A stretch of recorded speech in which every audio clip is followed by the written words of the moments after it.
कल शाम में मेरे घर पर पुलिस आई, मेरे पिताजी को लेकर गई उठा करके। मेरी बहन रहती है मेरठ में, उनके ससुर को और उनके देवर को उठा कर लेके गई। बहन भाई हैं, मेरे पिताजी माताजी, सबकी पासबुक वो जब्त कर लिए, सबके आधार कार्ड्स जब्त कर लिए। ये कह रहे हैं कि मेरे थाने में कि मुझको लाके यहाँ पे दो तो हम आपको छोड़ देंगे। सूरी थाने में वांटेड है।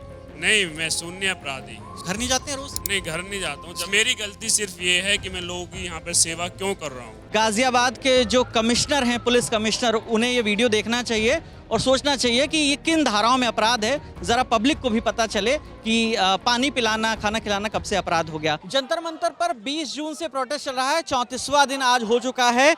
इन 34 दिनों में एक और शख्स जो सोशल मीडिया पर आपने एक रील के जरिए उनको देखा होगा, पानी पिलाते हुए, खाना खिलाते हुए, चाय पिलाते हुए, हर वक्त यहाँ पर सबसे पहला जो स्टॉल लगा था यहाँ पर पानी और जो लोगों की सर्विस के लिए, सेवा के लिए, वो था जुनैद भाई का स्टॉल। लेकिन इस वजह से उनको क्या क्या झेलना पड़ रहा है वो हम जुनैद भाई से ही पूछते हैं। बताएं जब इसकी वजह से क्या दिक्कत हो रही है और कब से हो रही है? दिक्कत ये हुई, अभी तक तो सही चल रहा था, फिर सिर्फ पूछताछ वगैरह या ये थ्रेड वगैरह मिल रही थी। लेकिन कल शाम में मेरे घर पर पुलिस आई, मेरे पिताजी को लेकर गई उठा करके, और वो देर रात फिर उनको छोड़ दिया।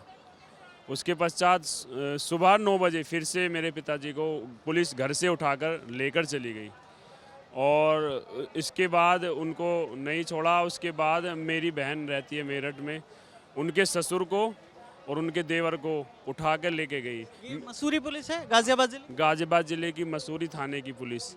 उसके पश्चात मेरे जो सभी बहन भाई हैं, मेरे पिताजी माताजी, सबकी पासबुक वो जब्त कर लिए, सबके आधार कार्ड्स जब्त कर लिए, और ये कह रहे हैं कि मेरे थाने में कि मुझको लाके यहाँ पे दो तो हम आपको छोड़ देंगे, इतना आप नहीं लाके दोगे। तो आप क्या मसूरी थाने में वांटेड हैं?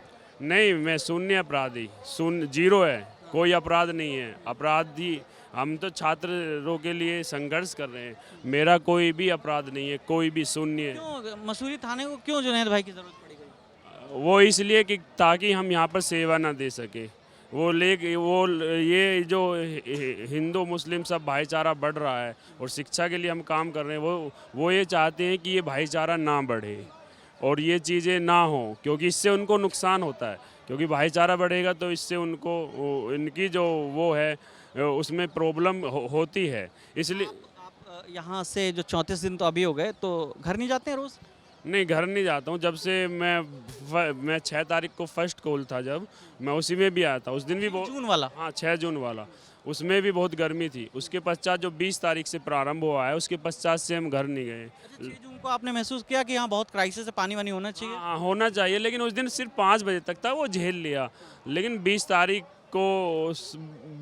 को मेरी परीक्षा थी सुबह, तो मैं लेट आया 20 तारीख को। पढ़ाई कर रहे हैं? जो गवर्नमेंट एग्ज़ाम था एक, हाँ, उस जुडिशरी की भी तैयारी कर रहे हैं और पेशे से अधिवक्ता भी हैं। उसके जब 20 तारीख को मैं आया परीक्षा के बाद, थोड़ा लेट आया, सेकंड शिफ्ट में थी मेरी, तो मैं देख रहा था यहाँ पे इतनी गर्मी और लोग मूलभूत आवश्यकता पानी के लिए भी फड़फड़ा रहे थे। तो मैंने सोचा यार, लोग देश के लिए, देश के हित के लिए और इतने बड़े कोज़ के लिए इकट्ठा हुए हैं और ये प्यासे ही तड़प रहे हैं, प्यासे ही वो हो रहे हैं, तो मैंने तभी संकल्प ले लिया कि कुछ ना कुछ तो करना है। फिर हमने मिलजुल कर जो है एकजुट करके अपना स्टॉल लगाया। सबसे पहले पानी से शुरुआत करी, उसके बाद नमकीन, बिस्किट, स्नैक्स, और उसके बाद तो लोग जुड़ते गए। मतलब एक शुरुआत करने की देर थी। लोग कहते नहीं कि मैं अकेला ही चला था जानिब मंजिल, मगर लोग जुड़ते गए, कारवां बनता गया। तो वही वाली बात है, लेकिन उसका सिला ये मिल रहा है कि पुलिस के द्वारा हमारा कोई अपराध नहीं। मेरे घर के, ना मेरे पिताजी ना माताजी, घर में कोई भी अपराधी नहीं, शून्य अपराधी हैं। मेरे पिताजी को लेकर गए, कल कल शाम में लेकर गए, देर रात छोड़ दिया, फिर सुबह में फिर से लेकर गए और उसके पश्चात मेरी बहन के ससुर को लेकर गए मेरठ से और उनके देवर को लेकर गए। मेरठ से गाजियाबाद उठा। मेरठ से उनको मसूरी लेकर आए। ये क्या क्या चल रहा है? मतलब ये लोकतंत्र कहाँ है? क्या मतलब किस लिए लेकर जा रहे हैं? कोई तो कारण बताइए। मैं यहाँ हूँ, मुझे लेकर जाओ और मैंने कोई गलती की है? मेरी गलती सिर्फ ये है कि मैं लोगों की यहाँ पर सेवा क्यों कर रहा हूँ। वो तो आप वकील हैं, आपको ये तो अपराध है नहीं किसी धारा में आता हाँ, तो यही तो नहीं, उनकी नज़रों में तो ये अपराध है क्योंकि उनका वो छिटक रहा है कि ये लोग एकजुट कैसे हो पा रहे हैं, लोग आपस में भाईचारा कैसे बढ़ रहा है इनका। तो वो है। एक चीज़ और बताइए जुनैद भाई, 34 दिन से पानी से लेकर अब खाने तक हर चीज़ चल रही है 24 घंटे राउंड द क्लॉक। तो शुरुआत कैसे हुई और क्या कितने दोस्त मिलके कर रहे हैं, कैसे पैसे कैसे जुटा रहे हैं इसके लिए? 10, 15, 20 अब तो 25-30 लोगों की हमारी टीम हो गई है और सब मिलजुल कर करते हैं। और कोई अब तो कहने की भी आवश्यकता नहीं, अब तो लोग स्वयं से ही ला रहे हैं। कोई पानी लेकर आ रहा है, कोई खाना लेकर आ रहा है, अब तो बहुत कुछ आ रहा है। अब हमें कुछ अब तो हम सिर्फ मैनेज कर रहे हैं, चीज़ों को मैनेज करना है। बाकी अब बहुत अच्छा चला। 20 तारीख के बाद से तो आवश्यकता ही नहीं पड़ रही, उससे पहले बहुत हुआ। सबने उस 20 तारीख से पहले भी मिलजुल कर ही सब चल रहे। गाजियाबाद पुलिस को क्या मैसेज है कि खत्म हो गए तो आ जाएंगे, मिल लेंगे आपसे? हाँ, यही संदेश देना चाहते हैं। हम तो आपके हक के लिए भी लड़ रहे हैं सर। आपके घर में भी हम छात्र हैं।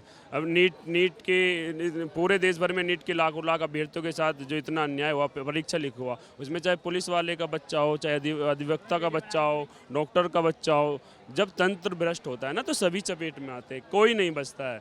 कि अगर पानी पिलाना, किसी को भोजन खिलाना अपराध है आपकी निगाह में, तो मैं ये अपराध एक नहीं 1000 बार करूँगा, 10,000 बार करूँगा, बार करूँगा, लाख बार करूँगा। और छात्रों के हितों के लिए हम लड़ रहे हैं। देश के भविष्य का सवाल है। उसके लिए हमें अपनी जान की बाजी भी लगानी पड़े तो वो भी लगाएंगे। आप क्या कर लेंगे? ज़्यादा फांसी चढ़ा देंगे, घर बुलडोज कर देंगे, जेल भेज देंगे। अगर मेरे घर बुलडोज होने से, मेरे फांसी चढ़ने से लाख छात्रों के साथ अगर न्याय होता है तो हम उसकी कुर्बानी के लिए भी तैयार हैं। बिल्कुल। तो गाजियाबाद कमिश्नरेट की मसूरी पुलिस से लल्लन टॉप का भी सवाल है कि अपराध बताएं, जुनैद का क्या अपराध है? थोड़ा पब्लिक डोमेन में चीज़ें आए, उनके पिताजी, उनकी बहन, उनके बहन के ससुर, उनको बार बार उठाकर क्या अगर सिर्फ इसलिए ले जा रहे हैं तो गाज़ियाबाद के जो कमिश्नर हैं, पुलिस कमिश्नर, उन्हें ये वीडियो देखना चाहिए और सोचना चाहिए कि ये किन धाराओं में अपराध है। ज़रा पब्लिक को भी पता चले कि पानी पिलाना, खाना खिलाना कब से अपराध हो गया। आपकी जो भी राय है कमेंट करके बताइए। कैमरे के पीछे उदित है, मेरा नाम विकास वर्मा है। आप लल्लन टॉप देखते रहिए। शुक्रिया।